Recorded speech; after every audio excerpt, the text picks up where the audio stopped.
This is the end of the line for your loan. I need the $100,000 you owe us paid back in full by the end of this week, Mr. Lewis, the bank's loan officer, declared sternly.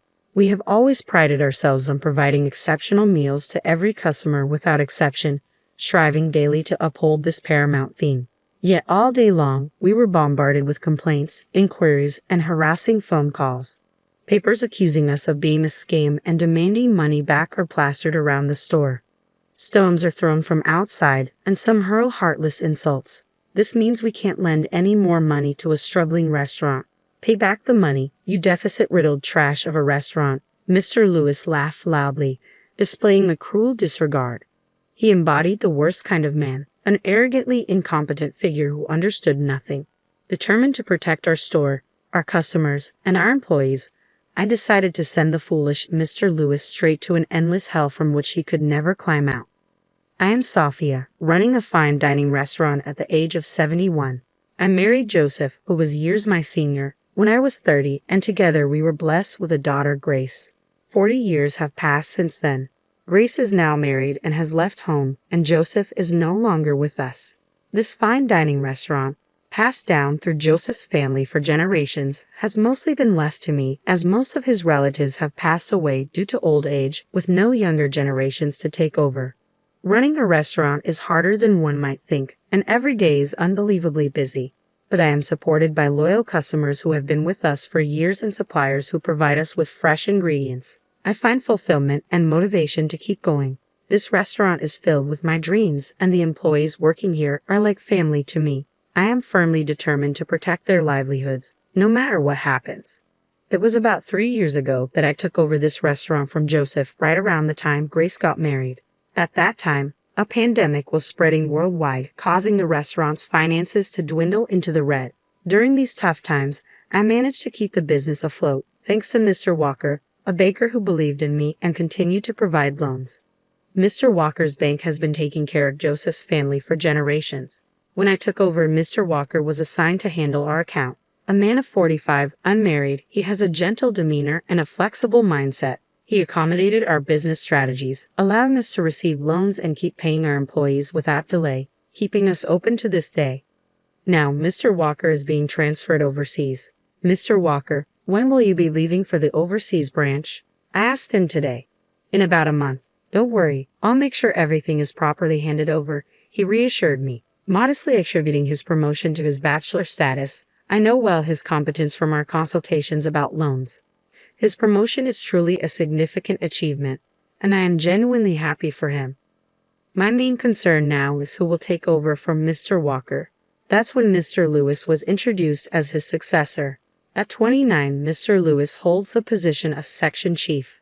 Handsome and exuding confidence, he greeted me saying, "William Lewis, I'll take good care of you and the restaurant." His fresh smile offered reassurance.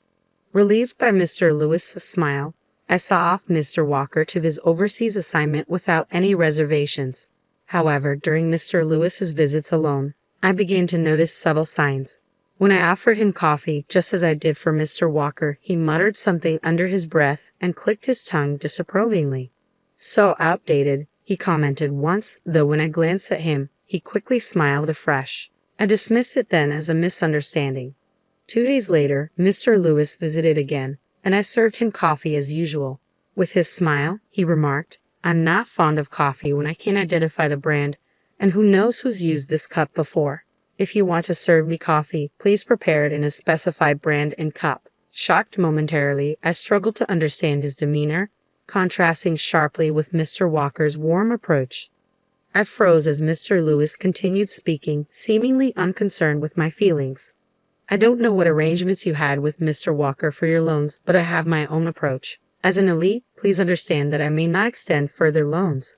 With a careless tap on his laptop, he avoided eye contact and condescended with a smile. "I've had extensive discussions with Mr. Walker and devised a meticulous business plan. Have you had a chance to review it?" I managed a feeble response. Mr. Lewis's expression shifted visibly as he sighed, his tone curt. "That was with Mr. Walker. I have my own methods. Is there really a need to discuss it further? Regardless of your plan, if it's consistently in the red, what's the use?" His demeanor had completely shifted from his usual affable smile, as if he were a different person. Stunned and unable to respond, I found myself at a loss. Your account seems to have hardly any funds. How do you plan to repay? He smirked. This building looks ancient too. Can you afford renovations if needed? I'm hesitant to extend loans to such establishments. With that, Mr. Lewis abruptly left the shop. Was this the same Mr. Lewis who had previously greeted me with warm smiles? Was this his true nature all along? I remained motionless for a while, grappling with his abrupt departure and cutting remarks. However, I steeled myself. I couldn't allow Mr. Lewis's words to shake my resolve. I had a responsibility to protect my restaurant and its employees. Buoyed by determination, our staff rallied and went above and beyond, resulting in excellent sales for the shop. I refused to let Mr. Lewis have the final say. As the shop's sales began to stabilize, a newly hired employee rushed over to me in a panic. Sophia, you need to see this. He handed me his phone, and I adjusted my glasses to read the screen. I couldn't conceal my shock at what I saw, a scathing social media post criticizing the restaurant. This place is awful. The fish and vegetables weren't fresh. I demand a refund. The staff, especially an older woman, were the worst. This so-called fine dining restaurant is more like a scam. Though the post didn't name our restaurant directly, there was a photo of our exterior attached. It's spreading on social media, the employee added urgently. I just found out about it this morning, and it's awful, he said, his voice quivering slightly. It was infuriating. This restaurant, from the ingredients to every aspect of our service, is run with great care. We aim to provide the best dining experience for every visitor, without exception.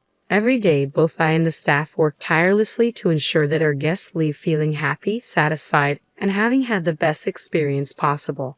There's no way such a post could be justified, and I can't imagine any of our guests making such a claim. Other employees reported that the restaurant had become a topic of discussion on social media. All day long, we were besieged by complaints, inquiries, and harassing calls. Papers accusing us of fraud and demanding money were plastered around the shop. Some even threw stones and hurled cruel words, he continued. 3 days after the social media posts, we were in a situation where we couldn't operate at all. I knew from various news stories that social media could be a tool for inflicting pain on people, but experiencing the attacks firsthand, I truly understood the horror of social media. As I tried to make sense of why this was happening, one of the employees came to me with a suggestion. I was surprised to hear what he proposed. It might be possible if it's him, he said. I immediately contacted someone, and the person on the other end readily agreed to my proposal. If there are people who use social media to attack, there are also those who know how to defend against such attacks. Feeling despondent wasn't going to help. I had to protect this shop. I decided to temporarily close the shop until this turmoil subsided, to protect our regular customers and employees. Of course, I intended to ensure the employees' wages during this time. Then Mr. Lewis called. Oh, you decided to close the shop. It's pretty bad right now, huh? The fraudulent fine dining restaurant, right? Terrible. But it's just karma coming back to you. Maybe it's best if you just close the shop for good. Could these really be the words of an elite banker who graduated from a prestigious university? He must have risen through the ranks by neglecting struggling businesses and catering only to profitable clients. I had only one thing to say to Mr. Lewis. I will absolutely protect this restaurant, our customers, and our employees, I replied firmly. Mr. Lewis responded curtly, instead of just saying nice words, pay back the money you owe, and hung up the phone. I swore to myself that I would protect everything, no matter what. Eventually, the restaurant had to close for about 2 weeks. The damage during that time was not insignificant, but with the support of our employees, partners, and loyal customers who rallied behind us, we managed to reopen. Upon hearing of our reopening, Mr. Lewis came to the restaurant, wearing a sleazy smile. Is this your last day of business? Well, good luck, he remarked, looking around and making rude comments as usual. What brings you here at this time of day, Mr. Lewis? I asked, to which he sneered. I'm hosting a very important client today. For some reason, they chose this place, so I had no choice. It was convenient since I had something to discuss with you too. With that, he took a seat at the best table without waiting to be invited. Make sure you serve well today. I have a very important guest coming. Mr. Lewis, what is your business today? I thought the repayment date was still a while away. I inquired cautiously. I've decided to cut off your loan. I need the $100,000 you owe us paid back in full by the end of this week, Mr. Lewis declared with finality. Is the branch manager or Mr. Walker aware of this? I asked, hoping for some reprieve. I've said this multiple times, but this is my decision. Mr. Walker has nothing to do with it. Just understand that we can't lend any more money to a struggling restaurant, Mr. Lewis replied callously. Pay back the money, you deficit-riddled trash of a restaurant, he added, laughing loudly. Pay back the $100,000. Sure, but you'll regret it, I said firmly, meeting his gaze. For a moment, Mr. Lewis' face turned serious, but then he chuckled again. Such a despicable man, an elitist, incompetent figure who understood nothing. I decided that Mr. Lewis deserved to be banished straight to hell, a place from which he could never escape, I thought to myself as I addressed him. So, with the next repayment, our business dealings with your bank will be concluded, correct? Yes, just make sure you pay it back. I don't want to have anything more to do with such a restaurant anymore, Mr. Lewis said, sitting pompously. I'd like him to disappear because he's a sore, but I can't bother the guests who are said to be coming. When will your guests be arriving, Mr. Lewis? I asked, prompting Mr. Lewis to start bragging confidently. You wouldn't meet someone like my guests in your entire life, even how poor you are. He's the president of the most talked about IT company right now, so he's busy. He'll contact me when he's arriving. I'm just waiting until then, Mr. Lewis boasted. I figured he hadn't secured a definite appointment but kept quiet, knowing his smugness was only temporary. A lucrative deposit transaction with that IT company was clearly in sight for him. Mr. Lewis kept checking his mobile phone anxiously as he waited for his guests. It's such an empty shop after all that publicity. No one would come to a place like this, Mr. Lewis remarked. I swallowed my retort and ignored him. Then, a lively greeting from an employee echoed through the restaurant. Well, some odd customers do come to such places, huh? I remarked pointedly, ignoring Mr. Lewis completely. I went to welcome the customers at the entrance, who turned out to be Carter, the fish wholesaler we've been dealing with for years, and Dylan, a farmer. Sophia, we were worried after seeing the posts on social media. We were irritated to see even our proud produce being bad-mouthed, Carter said, holding an abundance of fresh fish while Dylan had just picked vegetables in his hands. Their beautiful ingredients received a joyful welcome from the staff.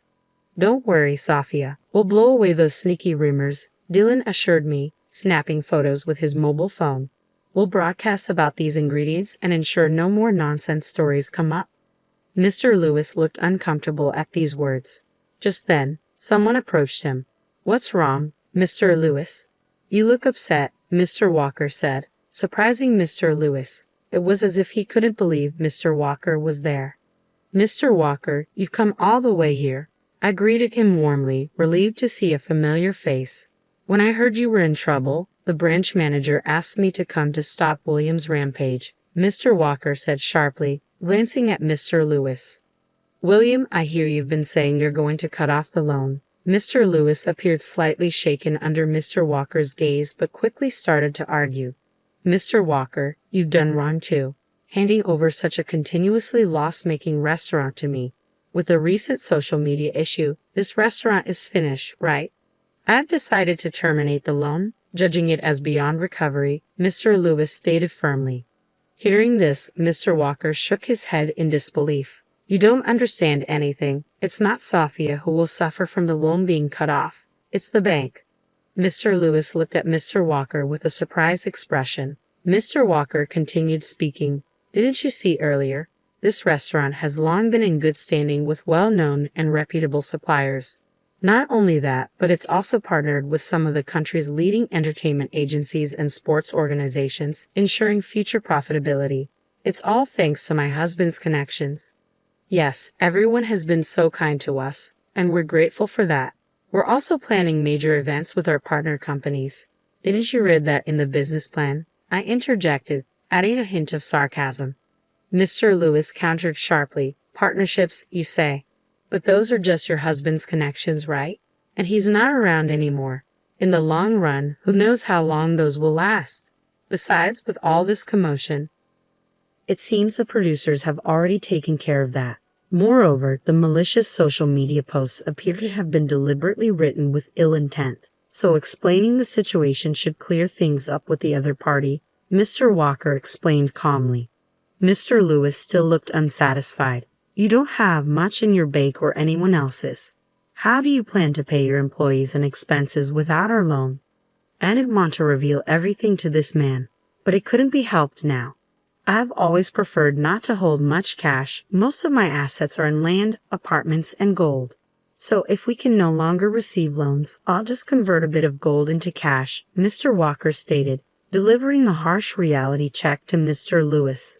In other words, by your arrogant mistake, you've squandered significant benefits that Sophia could have brought to the bank. Mr. Lewis turned pale upon hearing this. Sophia, I'm sorry for making you go through this unpleasantness, he muttered. The branch manager who appointed William as my successor deeply regrets it. He had high hopes for William and is disappointed. He plans to come and apologize in person. Mr. Walker bowed deeply to me. Neither Mr. Walker nor the branch manager were at fault in that sense. I, too, was to blame for being fooled by Mr. Lewis' initially charming demeanor. But that's a different story. Mr. Lewis, who had hurt my shop, my employees, and everyone involved, needed to face further consequences. Mr. Lewis, you've been talking about the restaurant causing a fuss, but you're the one who initiated it, aren't you? I confronted him directly. He turned away, pretending not to know. Even if Mr. Lewis wouldn't confess, we had solid evidence. Andrew, would you come here, please? I called over a man. Andrew, my daughter Grace's husband. Andrew began speaking in front of Mr. Lewis. We investigated the critical posts about this restaurant. While the details are confidential, we identified the IP address and found it originated from Mr. Lewis's mobile phone. Mr. Lewis' face contorted. Normally, people post from more difficult to trace devices. It's bold of you to post from your own mobile phone, Andrew remarked sarcastically. So what? Posting something doesn't make it a crime. There's something called freedom of expression. Don't get so smug over something like this, Mr. Lewis retorted, clearly unnerved. When someone posts content on social media that damages a store's reputation, it can be subject to defamation laws. It might also infringe on laws against insult or business interference, Andrew explained calmly. We'll consult with a lawyer about this part later. I never imagined we could pinpoint the culprit behind the social media attacks. An employee suggested it might be possible, knowing Andrew's capabilities as the president of a highly renowned IT company. My words seemed to strike Mr. Lewis particularly hard. Speaking of which, Andrew, didn't you mention you had a meeting scheduled here today? Has your guest arrived yet? I asked, though I knew I was being somewhat pointed. Yet this level of vindication was mild compared to the malice we endured. It seems they have arrived, Andrew replied calmly. But there's no need for further discussion. Nice to meet you, Mr. Lewis. I'm Andrew, the one you were supposed to meet regarding our company's deposit. I'll be voiding that agreement. Mr. Lewis' face contorted noticeably. Before he could react, Andrew continued, It seems Sophia has been greatly assisted by you. Mr. Lewis collapsed to his knees right then and there. Eventually, the branch manager, contacted by Mr. Walker, arrived to take Mr. Lewis away. The branch manager deeply apologized, promising to visit again later to celebrate the restaurant's reopening. Longtime regulars and supportive customers gathered afterward, making it the liveliest day the restaurant had seen in a long time. Mr. Walker, who had returned from overseas, informed me about Mr. Lewis' fate. He faced significant claims for damages. Despite the cancellation of my loan and the deposit agreement orchestrated by Mr. Lewis and about to be finalized by the branch manager, I remained grateful to the bank. If not for Mr. Lewis' interference, I would have liked to continue our transactions. As a final act of defiance, Mr. Lewis lingered at the bank for a while, achieving an early promotion to section chief and aspiring to become a department head. His luck ran out, however, when he targeted our restaurant to diminish its reputation and sales by posting malicious reviews on social media. His selfish and malicious intent soon caught up with him, resulting in a transfer to a regional bank. Shortly, he would receive a legal notice from me detailing charges of defamation and business interference. The weight of his actions, hurting others for personal gain, would haunt him for life. On a brighter note, I was approaching 72 years old. Despite everything, my loyal customers continued to visit, and our partnerships with suppliers remained strong. All the employees continued to show up for work diligently. Preparations for the events outlined in our business plan progressed steadily. However, I couldn't deny that my body wasn't as cooperative as it used to be. Just as I contemplated retirement, Grace stepped up with a heartfelt offer. Mom, I'm always ready to take over. Take a break whenever you want, Grace said earnestly. Her offer made me reconsider retiring and moving overseas to be with Joseph. Reflecting on my life, I realized how much support I've received over the years. With this in mind, retirement seemed further away than ever. I resolved to dedicate the rest of my life to giving back and nurturing my dream.